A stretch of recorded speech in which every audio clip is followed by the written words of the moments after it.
This video is sponsored by V-Guard.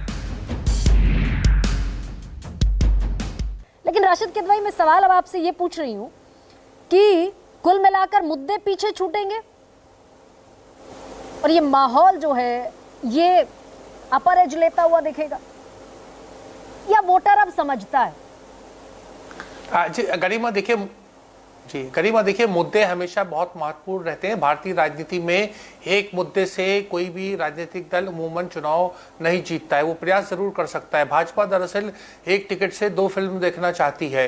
वो राज्यों के चुनाव भी जीतना चाहती है और 24 की अपनी कहानी भी मजबूत करना चाहती है। लेकिन इस कहानी में बहुत सारे पेच है, उतार चढ़ाव है। जिस धर्म और आस्था की हम बात कर रहे हैं, देखिए वो तमाम राजनीतिक अखाड़े में वो तब आया जब उसका विरोध हुआ। आप अगर मध्य प्रदेश के संदर्भ में देखिए तो जो राम मंदिर का मुद्दा था या धर्म और आस्था की बात जो भाजपा ने छेड़ी, वो बिल्कुल जनता पे उसका कोई व्यापक असर नहीं नजर आया। और उसका बड़ा कारण वो कमलनाथ और कांग्रेस की एक तरीके की राजनीतिक चतुराई कहिए या कौशल चाहिए कि उन्होंने उस पर कोई वाद विवाद नहीं हुआ, कोई तर्क नहीं हुआ, बल्कि उल्टा कमलनाथ ने अपने आप को और कांग्रेस पार्टी को हिंदू धर्म का हितैषी, हिंदू धर्म का एक मानने वाला सनातन धर्मी व्यक्ति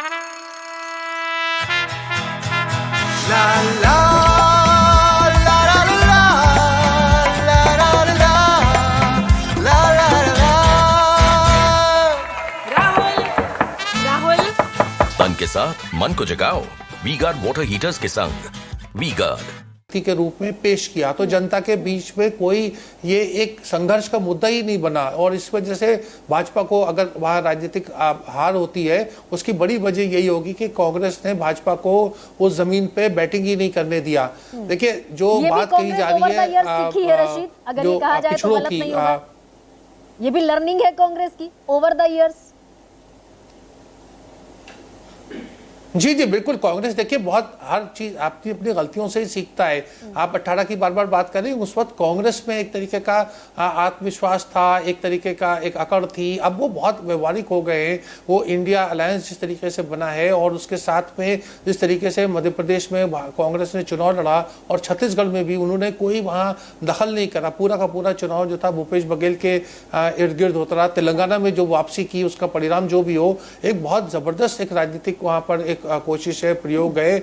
और अगर तेलंगाना में कांग्रेस कामयाब होती है तो जैसे मैं बार बार कहता हूं 24 में तो मुझे तो मेरा भी वैसे भी आकलन रहा है कि भाजपा जो है वो 225 सीटों से ज्यादा नहीं आ पाएगी और कांग्रेस एक मजबूत 100 के पार हो जाएगी। अगर तेलंगाना में वो कांग्रेस जीतती है तो उससे बहुत ज्यादा इंडिया अलायंस गठबंधन जिसपे हम गरिमा बहुत खटपट देखते हैं वो हमें बहुत मजबूत नजर आएगी। पिछली बार के चुनाव में बहुत जबरदस्त फासला है सीटों का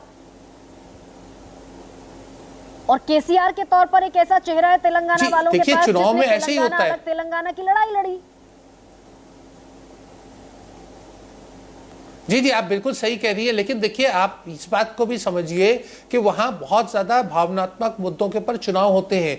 मैं राहुल जी यहाँ बैठे हैं, मैं पुरानी बात ज्यादा नहीं करूंगा। 1977 में जब कांग्रेस का सुपड़ा पूरे देश में साफ हो गया था, 42 की 42 सीटें जो लोकसभा की थी उस जमाने में आंध्र की, वो कांग्रेस को मिली थी। आप इधर आइए 2004 और 2009 का चुनाव जो यूपीए का चुनाव था, वहां कांग्रेस की आंध्र उस जमाने में पृथक राज्य तेलंगाना नहीं बना था। कांग्रेस का क्या प्रदर्शन था? 32 सीटें 36 सीटें वहां से आई थी। ये बहुत पुरानी बातें नहीं कर रहे। वहां अब मैं बार बार कहता हुआ आप लौट चले वाला मोमेंट है और मोमेंटम है वहां पर। अगर लोग जो निराश हुए हैं और लोगों को वहां एक तरीके से समझ में आ रहा है कि बीआरएस और भाजपा की एक तरीके की राजनीतिक मिलीभगत है और उसमें ओवैसी भी शामिल है। अगर केवल मुस्लिम मतदाता भी, जैसे हमने बंगाल में देखा और कर्नाटक के चुनाव में देखा, अगर वो तेलंगाना में कांग्रेस की तरफ आ जाता है तो आप देखिएगा वहां की पूरी राजनीति में, ना प्रदेश की बल्कि पूरे देश की राजनीति में भूचाल आएगा। तो अगर तेलंगाना से संदेश कांग्रेस को मिला, जनादेश कांग्रेस को मिला, तो लोकसभा की स्थितियां भी पलटती हुई नजर आएंगी। This video is sponsored by V-Guard.